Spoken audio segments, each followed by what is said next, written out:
بسم الله الرحمن الرحيم waxaan rabaa bulshada Soomaaliyeed inaan warbixin kooban ka siiyo dhacdadii ka dhacday xalay magaalada Muqdisho xalay abaarasaq dhexe laga bilaabo 6 saac iyo 52 daqiiqo ayaa waxa gaari waxyaabaha qarxa lagu soo rakibay iyo kooxaha nabadiidka qoliyo ka tirsan ay weerar ku qaadeen saldhigga degmada Kaxda oo ay saldhiggii ku weerareen waxayna ku waxyeeleeyeen dadka bulshada ahaa saldhigga ka agdhawaa iyo saldhigga naftirkiisa muhiimadda degmadaas loo weerarayna waxay ahayd degmada oo barbariyaan dambe waday horumar dhanka iskaashiga dhismooyinka iyo wadooyinka oo inta badan bulshada Soomaaliyeed ay ku bogaadisay degmadaas Kaxda horumarka iyo dhismooyinka ay sameynayaan kooxaha nabadiidkana waxay aad u dhibsadaan horumar iyo nabad meel laga sheegay waa sababtaas kaliya sababta degmada Kaxda loo weeraray waxaana ka hor tagay geesiyaasha ciidanka booliiska Soomaaliyeed ee naftooda u huray difaaca bulshadooda iyo badqabka bulshada Soomaaliyeed waxaana goobtaasi ka dhacay dagaal faraha la isku saaray ciidanka booliiska Soomaaliyeed oo isku gurmaday waxaa la sii baaxsanayay kooxaha nabadiidka ilaa gobolka Shabeellada Hoose iyo meesha iska galaan gobolka Banaadir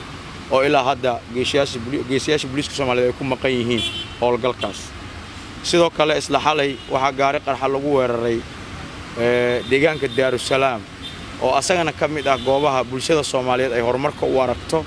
goobaha laga bartilmaameedsado horumarka ka socda magaalada Muqdisho dhismooyinka wadooyinka iyo nabadda iyo damaashaadka bulshada ay u aado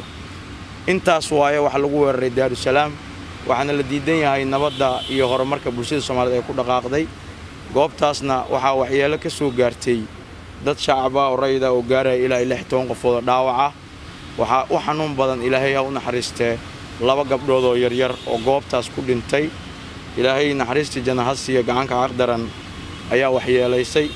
sidoo kale waxa ku waxyeeloway ilaa iyo 3 askari oo ka tirsan ciidamada qalabka sida police military iyo kooxaha ka shaqeeya ammaanka waxaan ugu digayaa bulshada Soomaaliyeed ma aha wax cabsi nagu beeraya inaan maqalno dhawaqa rasaasta waxaa nooga qiimo badan in nabadda magaalada Muqdisho ay sugan tahay magaalada Muqdishona ay tahay nabad kaliya waxa la dhibsanayaa waxay tahay horumarka ay ku tilaabsatay magaalada Muqdisho dhanka ammaanka dhismaha horumarka dhaqan dhaqaale waa intaas waxay kooxaha nabadiidka ka dirirayaan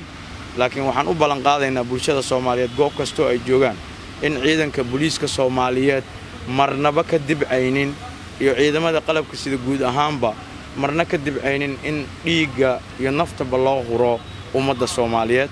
ilaa haddana ciidanka booliiska howlgalkii wada labada degmaba waa laga howlgalayaa wixii ka soo kordhana waa idin la soo socodsiin doonaa insha Allah waana mahadsantihiin waa jira waa gaari xalaysan oo saldhigga dhex yaalay sidoo kale waxay sii dhibaateeyeen gawaari guryo ku dhigan saldhigga yaaleen oo ay bulshada Soomaaliyeed lahayd ciidankiina wali baxsanayo gaari meel dhaxay ooga tageen marka insha Allah wax oo problem baawur iyo wax muhiim ah saas ma qaadan